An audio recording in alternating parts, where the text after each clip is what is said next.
Halo, selamat sore. Anda kembali menyaksikan CNN Indonesia Breaking News bersama saya, Heranov Al-Bashir. Pemirsa, pada hari ini ya ada sidang lanjutan dari PK Sakatatal, mantan terpidana kasus pembunuhan dari Vina dan Eki di Cirebon, Jawa Barat, yaitu Sakatatal mengajukan peninjauan kembali atau PK terhadap hukuman yang diterimanya. PK ini bertujuan untuk menilai apakah putusan sebelumnya dapat dipatahkan. Kita akan langsung minta analisa dari pakar hukum pidana, ada Mas Heri Firmansyah dari kampus Universitas Tarumanagara. Selamat sore Mas Heri, apa kabar Anda? Selamat sore Mas Heranov, Alhamdulillah sehat, semoga Mas Heranov sehat juga. Assalamualaikum Ya, warahmatullahi wabarakatuh. sehat selalu juga untuk pemirsa di rumah. Mas Heri, kalau kita simak kembali ya sidang pada hari ini dan juga kemarin, apa catatan Anda dari dua sidang yang berlangsung pada hari ini dan juga kemarin, saksi fakta dihadirkan dan juga saksi ahli pada hari ini, Mas Heri? Ya, tentunya semua saksi maupun keterangan ahli yang dihadirkan itu dengan dalam kerangka Hmm. untuk mencoba ugat kembali apa yang sudah diputuskan dalam sidang di bawah PK ini ya, berarti Hmm. dari pengadilan negeri banding sampai di level kasasi. Hmm. Nah, kalau kita lihat ada juga pertanyaan yang coba disampaikan oleh jaksa penuntut umum, misalnya untuk memastikan apakah saksi yang dihadirkan oleh pihak pemohon memang mereka yang memenuhi kualifikasi sebagai saksi. Hmm. Karena konteksnya kan orang yang melihat, mendengar, dan mengalami sendiri perbuatan pidana yang terjadi. Ya. Nah, persoalannya ada beberapa saksi yang kemarin sempat disampaikan sebagai misalnya testimonium di auditu bahwa dia hanya mendengar, Hmm. bukan melihat langsung perkara tersebut. Nah, itu kemudian ada permintaan jaksa untuk dicatatkan kepada majelis hakim. Hmm. Nah, ini yang menurut saya tentunya dalam menempatkan saksi dalam satu perkara pidana memang perlu dipilah-pilih kan Hmm. mana yang kemudian masuk kualifikasi sebagai saksi karena di hari ini yang pagi kalau saya nggak salah sesi pagi tadi ada Deddy Mulyadi kan yang Hmm. di kan sebagai saksi yang kalau kita lihat keterangannya itu berasal dari banyak investigasi ataupun upaya untuk mengurai fakta versinya Kang Deddy tadi itu kan Hmm. dengan memanggil orang-orang yang terlibat dalam perkara ini. Nah, masalahnya apakah itu kemudian nanti akan dipertimbangkan sebagai memenuhi kualifikasi saksi ataupun Hmm. akan menjadi novum? Karena kan lebih menguat kepada dua hal PK ini ya, yang boleh kita ingatkan itu satu adanya novum bukti baru menurut pemohon Hmm. yang tidak dipertimbangkan di saat persidangan sebelumnya. Dan kalaulah itu dipertimbangkan, itu sebenarnya bisa mengubah esensi dari putusan di tingkat bawah tadi, di bawah level PK. Hmm. Nah, ini kemudian juga akan melihat adanya kekhilafan hakim yang nyata dalam suatu putusan di tingkat di bawahnya. Hmm. Nah, ini apakah kemudian tadi ada beberapa keterangan saksi yang kemudian hilaf, tidak kemudian didengarkan, atau ada yang tidak dipertimbangkan, padahal itu adalah kuncinya. Hmm. Kalau sampai dipertimbangkan akan mengubah keadaan. Hmm. Nah, tapi kalau kita melihat keterangan saksi Kang Deddy Mulyadi ini kan agak susah untuk menyatakan dirinya sebagai saksi ya, tapi sesuatu yang coba dihantarkan menurut versinya dia. Padahal kalau bicara tentang pembuktian, menurut saya ini bisa banyak pro Ya. kontra. Untuk membuka ini sebagai pintu masuk awal untuk mengurai benang kusutnya mungkin iya. Hmm. Tapikah apa kemudian ini ditakar bisa menjadi keterangan saksi yang utuh menjadi alat bukti dan kemudian menjadi novum? Nah, ini yang menurut saya masih Oh. tanda tanya gitu. Ya, sembari kita juga perhatikan di layar, Mas Heri ya, ada peristiwa yang terjadi di PN Cirebon, Jawa Barat. Nampaknya ada dugaan situasi memanas yang terjadi. Kalau kita lihat bersama ini ada saksi yang dihadirkan yaitu ahli hukum pidana ya pada hari ini yang masih berlangsung di PN Cirebon, Jawa Barat. Apakah situasi memanas yang terjadi, kita akan konfirmasi ke teman-teman kita yang ada di lapangan dan sembari kita tunggu audio dari PN Cirebon, apa yang terjadi di sana. Tapi kalau kita simak tadi statement dari saksi ahli hukum pidana Asmi Syahputra tadi Mas Heri yang menyatakan bahwa jika putusan hakim ini tidak klik dengan fakta, maka putusan hakim batal sesuai dengan Undang-Undang Acara Pidana pasal 197 ayat 2. Pandangan Anda sebagai pakar hukum pidana seperti apa, Mas? Iya, Hmm, kalau bicara dalam konteks pidana itu Mas Heranov yang hmm, dikejar, yang dibuktikan adalah kebenaran material. oke. Karena bicara pidana itu kan menestapakan, menderitakan orang. Berarti Hmm, maka tidak mudah sesungguhnya memang misalnya proses menetapkan seorang menjadi tersangka. Harus ada kehati-hatian. Kehati-hatian itu dimulai dari mana? Dari hmm, ketika penyidik coba untuk menghadirkan minimum dua alat bukti. Nah, dua alat bukti itulah yang menimbulkan keyakinan bahwa orang inilah yang sebenarnya pelaku dalam satu perbuatan pidana yang dilakukan, kan hmm, begitu. Nah, masalahnya batu uji untuk menyatakan alat bukti ini kan kadang di praktiknya itu melekat pada masing-masing instansi, baik. khususnya misalnya penyidik kepolisian, kan dia yang Hmm, mengantarkan pertama kali sebagai pintu masuk awal perkara pidana dalam sistem peradilan pidana. hmm, Berarti kan dia punya keyakinan nih bahwa ini adalah dua alat bukti menurut versi saya nih. hmm, Nah, yang penting adalah tidak boleh menyesatkan fakta. Karena kalau faktanya disesatkan, nggak ada yang bisa diambil kesimpulan di belakangnya. Ini yang menurut saya perlu diperhatikan. Karena hasil dari analisa sampai pada kesimpulan akan salah semua. hmm, Kalau seandainya ada fakta-fakta yang disembunyikan dan itu fatal misalnya. Misalnya bisa saja itu material, bisa saja sifatnya formil. hmm, Misalnya dalam konteks orang itu ingin dikejar pengakuannya, dan yang dikejar utamanya adalah pengakuan, maka segala cara bisa dihalalkan, Mas Heranov. Maka apa yang dilakukan mungkin penyiksaan, cara singkatnya kan untuk memaksa orang berbicara. Tapi apakah berbicara jujur atau tidak dan apakah itu memuat kebenaran materialnya, itu bisa lain hal. Nah, maka ini kalau ada proses semacam itu ditemukan, ini bisa saja kemudian dalam konsepsi due process of law mengganggu proses untuk menemukan kebenaran material dan keadilannya apalagi. hmm, Karena kalau di dalam konsepsi sistem peradilan pidana itu kan berarti ada jalan panjang proses yang saling kait-mengkait antara satu tindakan aparat penegak hukum kepada aparat penegak hukum yang lain. hmm, Karena sebelum masuk ke tahap P21 akan disidangkan berarti kan masuk proses penyidikan. Ini harus dipastikan dari penyidikan, penuntutan, sampai pemeriksaan di sidang pengadilan itu benar-benar keadilan yang substantif yang ditegakkan. Maka nggak boleh ada kemalasan. Misalnya ya sudahlah nanti kalau memang ini ada salah tinggal dikoreksi aja di pengadilan tingkat atasnya.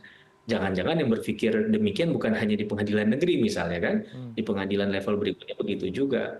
Nah ini celakanya kalau hal itu kemudian dibiarkan gitu. hmm. Maka ada langkah korektif. Baik kemudian ketika orang mau ditetapkan tersangka bisa mengajukan pra peradilan karena sekarang itu sudah jadi objek perluasan dari pra peradilan kan, bukan hanya tiga hal yang ada dalam ketentuan pasal 77 di KUHP saja tentang sah tidaknya penangkapan, penahanan, ganti kerugian dan rehabilitasi. Maka tentunya bagi orang yang ditetapkan menjadi tersangka ada upaya paksa yang dilakukan. Hmm. Pasal 17 KUHP tentang penangkapan, pasal 21 KUHP tentang penahanan. Nah, ini kan berarti ada kemerdekaan seseorang yang dibatasi bahkan dirampas di sana, Mas Heranov. Maka ini Baik. sesungguhnya menjadi bagian yang penting untuk Eh, mengungkap mohon bahwa maaf, kalau bicara Mas ya Heri, saya tahan sebentar. Kita akan kembali ke dulu. Kita dengarkan apa yang terjadi di PN Cirebon berikut ini. baik. Mungkin kalau nggak ditahan ada sebentar. persetujuan. Kalau misalnya saling jawab, sini jawab, sana jawab, kapan selesainya? Ya, ini ahli, kita hargai ahli. Saudara yang menghadirkan ahli, ya. Jadi hargailah ahlinya di sini. Yang nggak menghargai bukan kami. Ya, sama aja. Kan sama aja, saling jawab apa bedanya? Gitu ya.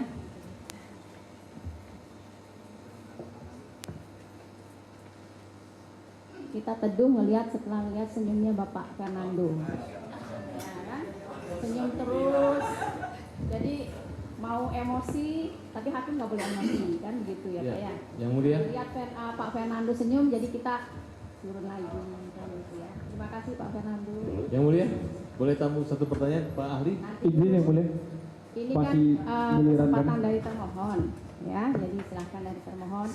Nah ini yang tadi sudah dipertanyakan oleh termohon ya, sudah dijawab untuk yang pertama. Kemudian yang kedua, tadi mengenai pertentangan, ya. Sudah dijawab oleh ahli mengenai pertentangan. Kalau misalnya dari termohon masih juga belum puas, ya. Ini kan versi masing-masing. Ahli sudah menyatakan bahwa ini loh pertentangannya, kemudian termohon bilang bukan itu. Gitu kan?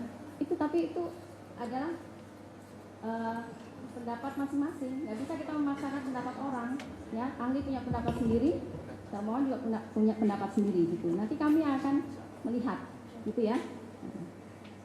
Itu akan dicatat dalam berita acara, gitu ya. Ada lagi pertanyaan yang lain? Cukup yang mulia, terima kasih telah dicatat. Ini ada tambahan dari. Silakan. Nah, mohon izin Pak.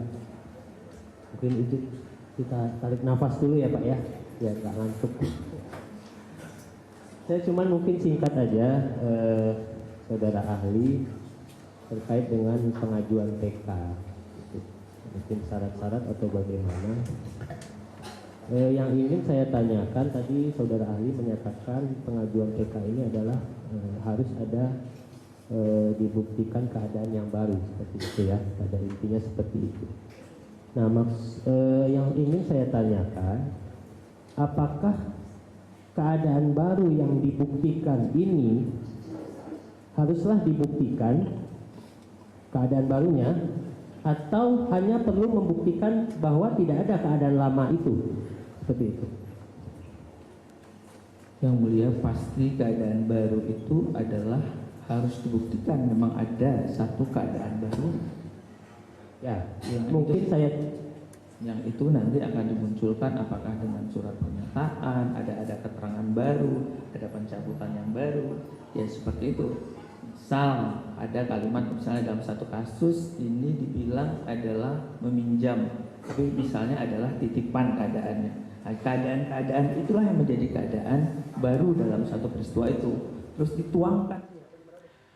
Mas Heri, mungkin secara komprehensif saya tidak bisa menyimpulkan apa yang terjadi, tapi sedikit saya gambarkan tadi situasi di sana. Ketua Majelis Hakim ya, Rizka Yunia, ini meminta kepada para yang hadir di sidang untuk menghargai pendapat dari para ahli hukum pidana pada hari ini, menyatakan pendapatnya masing-masing. Dan saat ini kita dengarkan dua ahli hukum pidana, Yongki Fernando dan juga Asmi Syahputra. Mas Heri, yang sedikit saya bacakan apa yang menjadi statementnya ketika termohon menanyakan kepada ahli hukum pidana ini, apakah novum baru ini bisa dibuktikan dengan perkembangan terbaru. Kalau jawaban Anda seperti apa, Mas? Novum baru bisa dibuktikan tidak saat ini? Iya, begini, bahwa novum itu kan berarti ada keadaan baru yang pada proses persidangan kemarin berakhir ternyata tidak dimunculkan misalnya kan. Kemudian ternyata itu bisa menimbulkan fakta atau keadaan yang menentukan hitam putih dari putusan tadi. Maka itu pegangannya dulu. Memang kita bisa berdebat, apakah saksi yang pernah dihadirkan tapi tidak didengarkan, padahal itu ternyata saksi kunci, itu kemudian jadi katakanlah novum atau tidak. Apakah dia benar-benar harus baru sama sekali belum pernah diajukan atau bagaimana, kan begitu ya. Nah, menurut perspektif kita, kalau kita bicara dalam konteks praktik, ya sebenarnya apapun dalil bisa diajukan. Biarlah nanti hakim yang menakar itu semua kan. Apakah itu benar-benar baru? Yang pasti begini, bukan hanya melihat baru, tapi ada relevansi nggak? Valid nggak itu disampaikan. Misalnya contohnya yang diperdebatkan kan adalah pernyataan dua saksi ya, Tiga Akbar dan juga Dede kan, yang mencabut BAP keterangan sebelumnya, bahwa ini merubah posisi atau fakta yang sebelumnya mengatakan bahwa dengan demikian orang yang terpidana tadi itu memenuhi kualifikasi untuk dipidana. Ini kan jadi berubah nih, kutubnya digeser dari utara ke selatan. Nah, persoalannya, apakah semudah itu kemudian menarik pernyataan? Apakah kemudian tidak diuji kembali pernyataan itu? Apakah cukup dengan mengatakan selembar kertas, kemudian dihadir, merubah semua keterangan itu tanpa kemudian dicek kembali nih? Kalau dikatakan ada tekanan, tekanannya seperti apa? Bagaimana bentuknya? Bagaimana bisa dibuktikan adanya tekanan tadi?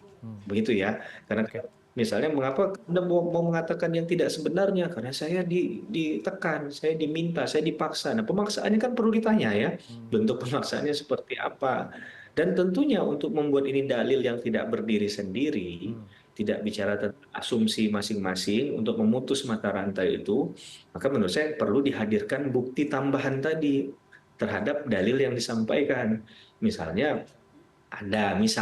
adakah WA-nya, SMS-nya, telepon yang sempat direkam bahwa Anda harus bicara begini ya, kalau tidak hidup Anda nggak aman nih misalnya. Oke. Nah, tapi kan mungkin saja ada kondisi tertentu di mana orang memang tidak siap untuk mempersiapkan bukti tadi. Nah, itu akan kembali kepada hakim keyakinannya. Mau Apakah dengan mau dong, situasi mau lagi seperti dong. ini bisakah itu dilakukan begitu? Mungkinkah itu dilakukan? Maka ini yang akan dilihat di sana.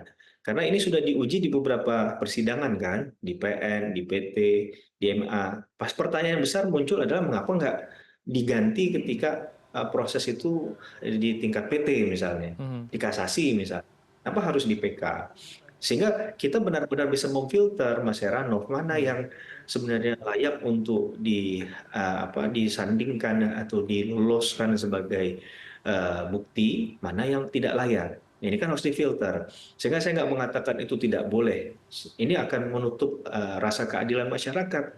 Karena kondisinya bisa kasuistis, Mas Heranov. Saya juga praktisi gitu. Jadi saya juga bisa memahami kadang di situasi tertentu tidak memberikan keadaan situasi yang memang bisa memilih. Ada pilihan-pilihan. Ada yang memang sudah pilihannya cuma tidak ada pilihan. Jadi cuma satu itu saja. Bagaimana kemudian itu bisa dimaksimalkan? Kalaulah itu memang hanya satu fakta yang terlihat kecil tapi ternyata menentukan dan memang memenuhi rasa keadilan, itu harus diambil. Baik. Jadi saya tidak membatasi itu, tapi bagaimana kemudian melihat ini sebagai orang hukum, ya menurut saya nggak serta-merta kalau dicabut selesai. Berarti itu yang diambil, tidak harus diuji kembali. Nah, ini yang diuji secara selektif tadi akan menimbulkan putusan apakah menerima atau ditolak. Nah, itu bagian dari kewenangan hakim. Yang pasti kita mengingatkan, karena ini perkara sudah banyak menarik atensi publik, ya harus benar-benar dipertimbangkan. Jangan sampai putusan PK pun masih menimbulkan pertanyaan lagi. Walaupun satu putusan nggak akan bisa menyenangkan setiap orang ya Mas Heranov, bagi orang yang dimenangkan dalam perkara ini dalam tanda petik akan menganggap bahwa putusan itu akan adil. Baik. Inilah putusan yang adil. Tapi ketika kalah, tidak sesuai dengan keinginannya akan pasti mengatakan ini nggak adil gitu. Nah, ini yang menurut saya perlu juga kita luruskan ya gitu. Artinya dalil yang perlu dibuktikan nanti jika benar ada novum yang didapat dalam keadaan baru harus benar-benar disiapkan gitu ya, pendekatan scientific crime investigation, Mas Heri. Dan juga tertarik ya ketika saya kemarin menyimak sidang, ada pernyataan terbaru dari sahabat Vina yang kita dengarkan bersama kemarin yang mengakui Mega dan juga Widi adanya keterangan yang disampaikan oleh mereka, almarhumah mendiang Vina, saya harus menyebutnya, dalam kondisi yang menstruasi atau haid, dan ketika sebelum kejadian sempat membeli pembalut. Artinya kalau dalam kondisi ketika almarhumah ini diperiksa oleh tim medis ketika peristiwa itu terjadi, menunjukkan pendarahan aktif begitu ya Mas ya? Sesuai dengan keterangan dari sahabat Vina itu Mega dan Widi. Apakah bukti tersebut bisa didapat? Karena ini kan sudah 2016 terjadi, Mas Heri. Ya, begini Mas, kadang kita harus merangkai fakta dari fakta yang lampau. Maka ini kan harus buat secara kronologis ya, sistematis. Nah, kalau itu tidak terpenuhi kronologis, sistematis, ditemukan dengan fakta bertentangan, kemudian ya, semua orang bisa membuat skenario. Saya nggak mengatakan bahwa yang disampaikan tidak benar ya, tapi semua orang kan bisa menyampaikan menurut versinya dia. Tapi apakah versi itu yang memenuhi kebenaran, itu yang akan diuji. Sehingga tadi saya bilang disampaikan kronologis, sistematis, ada nggak bukti-bukti pendukung lain. Karena mau nggak mau ini yang harus dilakukan. Karena ini menyoal masalah 8 tahun yang silam. Hal sederhana, adakah orang yang 8 tahun yang silam itu bisa ingat betul kejadiannya secara detail? Misalnya jam sekian, begitu ya. Bahkan menitnya pun hafal misalnya. Tentu kan kalau ada orang yang seperti itu, kalau saya yang ada di ruangan itu saya akan tanya, kok Anda bisa tahu jam sekian? Nanti kan mendengarkan keterangannya dulu kan, apakah dia sempat lihat jam, apakah ada momentum di mana dia bisa mengingat detail itu. Sehingga ini rangkaian perbuatan, rangkaian kegiatan yang akan meyakinkan kita bahwa benar dia mengalami perbuatan itu, mengalami peristiwa itu, gitu. Tapi kalau kita hanya percaya saja, ya semua orang akan kita dengarkan semuanya versinya benar, Mas Heranov. Baik. Nanti Mas Heranov didengarkan lagi versinya yang membantah tadi juga benar juga. Jadi ini yang menurut saya perlu silahkan saja dia menyampaikan, tapi tetap harus difilter. Logika hukumnya tetap harus dimainkan, harus dijalankan, nggak boleh dimatikan logika hukumnya. Sense itu perlu diaktifkan, Baik. sehingga kita bisa memperkirakan apakah hal ini masuk akal atau tidak sih. Logika awalnya yang dibangun deh, itu aja dulu menurut saya. Oke, saya akan berikan satu pertanyaan sebelum jeda azan maghrib sekitar 3 menit lagi nih Mas. Mas harus menjawabnya. Mohon maaf karena terbatas waktu sebelum jeda maghrib. Tadi kan sempat ada ya pertanyaan dari kuasa hukum pemohon Farhad Abbas kepada Susno Duwaji ya, yang dihadirkan pada hari ini di PN Cirebon bertanya. Lalu kemudian yang menjadi pertanyaan, kalaulah bukan kasus pemerkosaan, pembunuhan, melainkan ada indikasi kecelakaan. Siapa yang harus bertanggung jawab? Kemudian Susno menjawabnya ini merupakan tanggung jawab tetap oleh penyidik dan juga untuk tanggung jawab moral ini juga diserahkan kepada Polri. Anda menjawab seperti apa, Mas? Begini, kalau dia sudah masuk ke rangkaian sistem peradilan pidana, masing-masing sudah punya tanggung jawab menurut saya. Rasa-rasa ini ya, kita logika saja. Kalau ini sudah diangkut kasusnya, sudah melewati beberapa fase, berarti kan sudah diuji. Masing-masing sudah punya porsi dalam asas diferensiasi fungsional, masing-masing punya fungsinya, Mas Heranov. Nah, apakah mereka menjalankan fungsi dengan maksimal atau tidak? Di situ akan dilihat apakah yang salah penyidikannya, apakah penyidikannya memang tidak tuntas, apakah prosedurnya ada yang dilanggar. Nah, ini akan menurut saya arif dan bijaksana melihat itu. Memang pintu masuk pertama pasti dari penyidikan. Nah, kita akan pasti apakah di penyidikan ini dipaksakankah dia? Adakah kekerasan yang dilakukan sehingga menyembunyikan fakta yang sebenarnya? Kemudian apakah di tingkat penuntutan diuji juga enggak? Ada enggak P19-nya? Ada di perkara atau langsung P1? Berarti mereka mengaminkan apa yang dilakukan di penyidikan kan? Nah, ini bisa berbeda pendekatan. Nanti kita akan teruskan lebih dalam, Mas. Mohon maaf, kita harus jeda azan maghrib. Untuk menyimak azan maghrib, kita akan kembali ke Anda. Tetap bersama kami di CNN Indonesia Breaking News. CNN Indonesia Breaking News. Kembali bersama kami di CNN Indonesia Breaking News. Kami masih memantau sidang lanjutan dari peninjauan kembali PK Sakatatal yang menghadirkan pada hari ini saksi ahli dan juga 1 saksi fakta. Jumlahnya diperkirakan ada 8 saksi termasuk dari ahli dan juga fakta begitu ya. Kami masih tersambung dengan narasumber kami, ahli hukum pidana Mas Heri Firmansyah dari kampus Universitas Tarumanegara. Mas Heri, kita lanjutkan setelah jeda maghrib tadi. Mohon maaf dipotong sedikit Mas Heri ya. Mas Heri, seberapa penting untuk dihadirkan ke persidangan kesaksian dari seorang Dede dan juga keterangan dari Ibtu Rudiana yang menjadi perhatian publik baru-baru ini? Ya, kalaulah ini menjadi dasar permohonan di PK dan kemudian itu masuk dalam beberapa pertimbangan hukum hakim di PN, di PT, bahkan di kasasi, bisa jadi menurut saya itu jadi urgently required ya, sesuatu yang memang dibutuhkan untuk mengungkap kotak Pandora dari silang sengkarut kasus ini ya, sehingga ini bisa jadi titik terangnya. Tapi kan sekali lagi ini bisa diajukan kepada pihak termohon. Nah, apakah pihak termohon dalam hal ini kejaksaan mau mengajukan itu? Karena sifatnya kan dalam konteks ini hakim nggak bisa secara aktif meminta hal itu. Nah, ini kan upaya dari pemohon. Tapi kalau kita lihat dalam konteks pemohon sendiri tidak mau mengajukan Dede yang awalnya sepertinya ingin banget mengajukan Dede kan, hanya cukup mengajukan Liga Akbar. Saya membaca ini sebagai strategi saja agar kalau Liga Akbar ternyata tidak dipertimbangkan nanti di putusan hakim ya masih punya kans lain, masih punya senjata lain yaitu Dede karena belum didengarkan keterangannya.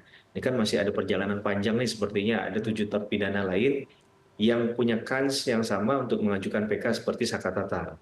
Nah, menurut saya itu jadi strategi saja, Mas Herano, gitu. Oh, baik, strategi dari para pemohon begitu ya untuk menghadirkan Ibtu Rudiana dan juga Dede.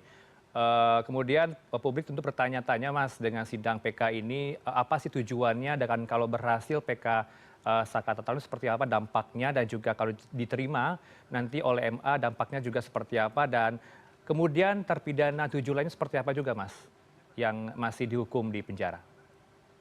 Ya, kalau pribadi Saka Tatal sudah lugas disampaikan itu kan untuk merehabilitasi, memulihkan nama baiknya dia. Ada stereotip yang miring, stigma negatif, karena dia beranggapan dia tidak melakukan perbuatan itu, tapi ada stempel. Mungkin sampai saat ini dia juga secara ekonomi kesulitan untuk memperoleh hak ekonomi yang pantas, yang cukup dengan memperoleh pekerjaan yang layak misalnya, karena ada stigma negatif. Ya, nah, tapi dalam sisi yang lain akan dua hal kita melihatnya untuk terpidana tujuh terpidana lainnya. Yang pertama, kalaulah nanti keputusannya memang ini PK-nya diterima dan ternyata ada pertimbangan hukum hakim, bahkan mungkin misalnya dibunyikan dalam amar putusan bahwa tidak ada tindak pidananya, hanya kecelakaan saja, maka automatically menurut saya 7 terpidana yang lain bisa bebas. Oke. Karena apa ya Kak? Ini ada dampaknya. Kalau tidak ada perbuatan pidana berarti nggak ada perlu orang yang bertanggung jawab secara pidana. Logikanya kan itu Mas Herano. Tapi kalau ternyata PK-nya diterima, katakanlah kita masih bermain di logika PK diterima, tapi tidak dibunyikan bahwa ini adalah kecelakaan, maka tetap dimaknai sebagai pembunuhan. Misalnya pembunuhan berencana dan pemerkosaan. Untuk Saka Tatal selesai karena mungkin dianggap buktinya nggak kuat. Nah, terhadap yang lain tentu masih melekat pertanggungjawaban pidana tadi. Maka menurut saya tidak serta-merta ya. Kalau kita mau memilah-milih ini secara tepat, menurut saya itu yang akan terjadi. Begitu Mas Herano.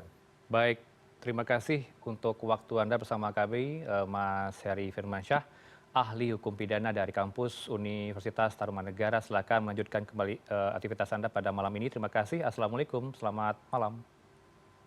Waalaikumsalam warahmatullahi wabarakatuh. Selamat malam Mas Herano.